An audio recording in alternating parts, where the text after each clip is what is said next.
Realm Lord Rumble. When Genis called his most trusted squad leaders into a private meeting, Dacheldor knew why. He was sending them to kill the other headmasters so he could begin the process of transforming into a Valant. Unfortunately, Dacheldor was not called into this meeting this time. He had not earned Genis' trust, as he had in the previous timelines. Dacheldor tried to warn the others of what was going on, but was unable to stop them from destroying the souls of the other headmasters. Once this was done, Dacheldor was able to prove Genis' plan by leading the others to him and showing them what he was doing. The Realm Lords split into those aligned with Genis and those against him, as they had in previous timelines, and the same bloody war ensued. When it came to what had previously been the final confrontation, Dacheldor and Shakarok battled Genis, but Darkfire did not show up. In the prior timelines, he had been the only reason they had won, and, without him in the battle, they were unable to defeat Genis. Bylon had pulled him away from the fight. Dacheldor assumed this was Bylon's way to alter the outcome. Shakarok's body was shattered as he was left nearly lifeless. Dacheldor was tossed into floating debris, which solidified around him to hold him in place. Genis moved into the other fighting Realm Lords and yanked Doomsday out of the melee. He ruthlessly slaughtered her in sight of Dacheldor, gloating that even if he could not kill the immortal, he could make him wish he was dead. Dacheldor's mind snapped. A voice called out from within him. It sounded like his own, but echoed slightly. He recognized it as the voice of the part of him that was the Black Vortex. The voice requested Dacheldor willingly accept his existence, that he let it out. Dacheldor knew this would forever weaken his defense against the Black Vortex, but his rage got the better of him. He made the agreement, and the darkness of the vortex spread through his body. Dacheldor burst free of the debris, his eyes now pitch black, his left arm black as well. Genis was in a state of shock at what he saw. The raw power radiating off of him was astounding. Dacheldor ripped through the Realm Lords between him and Genis, friend and foe alike. None were powerful enough to withstand his strikes. He battered Genis with strike after strike, and the two held even ground. Shakarok forced himself to stand and heal and rejoined the fight. Arriving to see what happened, Darkfire watched as his friend battled Genis, both in altered states. He made up his mind and fired a blast at Genis that distracted him long enough for Dacheldor to make the killing blow. As Genis died, Dacheldor prepared to eat his soul this time, instead of destroying it, but something stopped him. Prime appeared with a powerful sealing artifact that forced the darkness back into Dacheldor's body and turned him back to normal. Dacheldor could feel energy releasing from him at an alarming rate. Even with this return to normal, he could tell the limit bracers were starting to degrade. Time moved backwards. Dacheldor observed Prime moving his fingers as if turning a dial. This time, it was not Bylon altering time, it was Prime. They returned to the moment Limbo completed being rebuilt, approximately 50 years after the Overlord's assault. Dacheldor was again the head general, and it would be another 50 years before Genis, as Edge, even came to Limbo. It struck Dacheldor that none of what he had just experienced had even happened, but Prime corrected this. You are now a Realm Lord. His multiple voices echoed. You can use your powers even with a pair of limit bracers. And, more importantly, you've acquainted yourself with the destructive force dwelling within you. Prime was right. Dacheldor was now able to do nearly everything he had been capable of after defeating Genis in the past timelines, even though none of that had happened yet. Though the pain of Doomsday's death was fresh, she had not died. It had not happened yet. Everything could be redone. Prime had taken a huge risk reversing time. Now Bylon was certain there was another time traveler involved, and was one step closer to realizing Dacheldor was an aberration. Additionally, the limit bracers were breaking down, and would have to be replaced. Dacheldor assumed this still must be within Prime's desired outcome, but recognized he seemed to work more in line with chaos, while Bylon tried to maintain order. Prime informed Dacheldor that he would need to contact the Great Smith to make a new pair of limit bracers. Doing this would have to be in secret, without Bylon knowing. It would also be important to keep this a secret from Darkfire. Dacheldor agreed to this secrecy, and went back to his role as head general of the Limbo Imperial Military. Wrath of Zebin.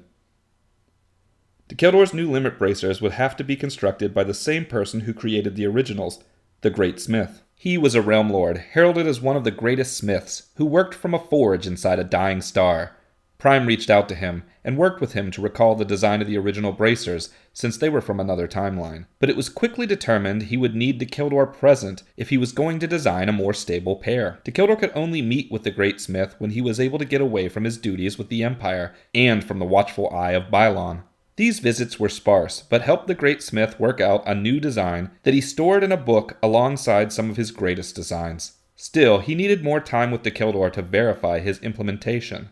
One day, Darkfire started repeatedly using his time machine to alter the results of several battles going on throughout Limbo. Though the changes he was making had nothing to do with Dacheldor, it forced Dacheldor to relive the same day over and over. It also proved to Dacheldor that his limit bracers, coated in a liquid that allowed them to exist outside of time, moved back in time with him and continued to age and degrade with each loop in time.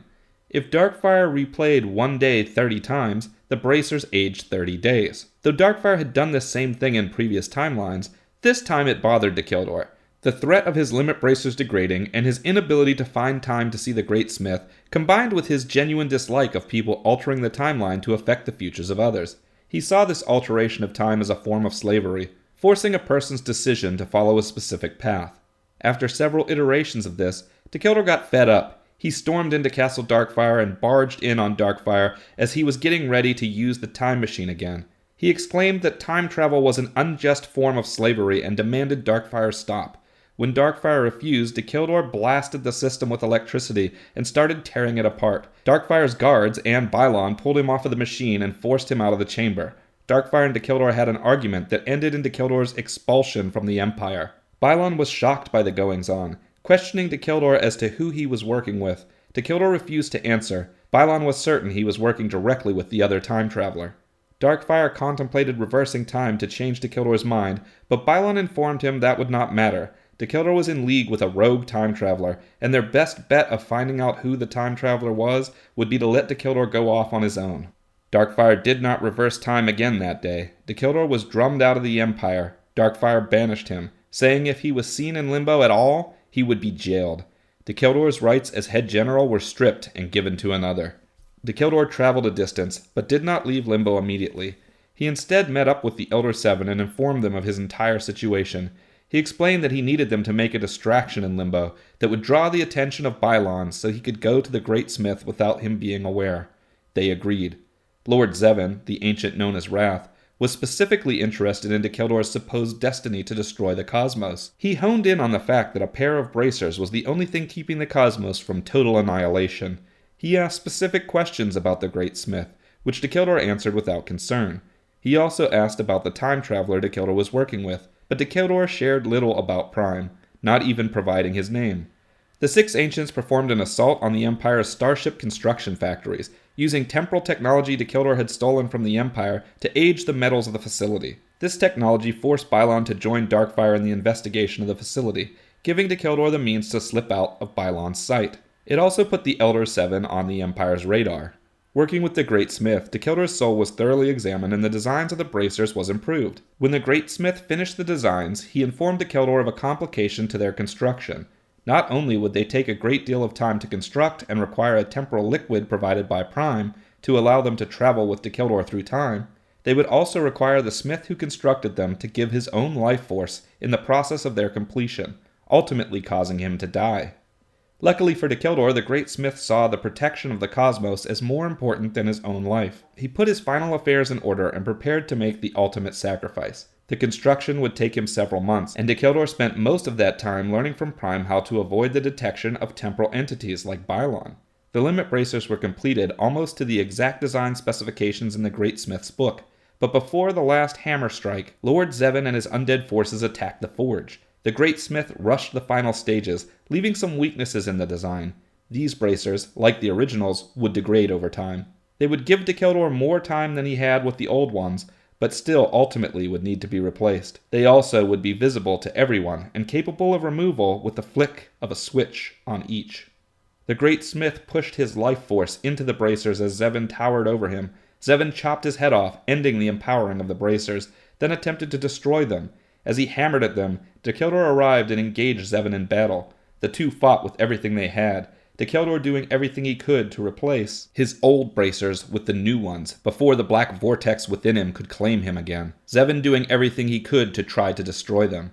At one point, Dacheldor managed to remove one of his old bracers and replace it with a new one. In the moment the first was removed, before the next was put on, a burst of energy radiated out from Dacheldor, echoing through the cosmos. The foundation of the forge cracked under the shockwave.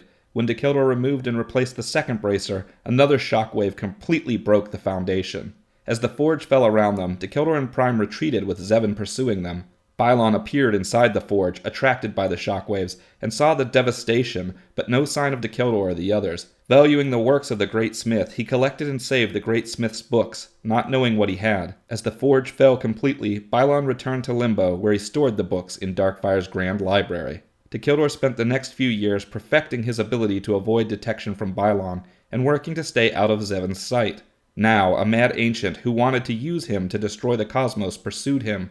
To ensure survival, he had no choice but to trust Prime.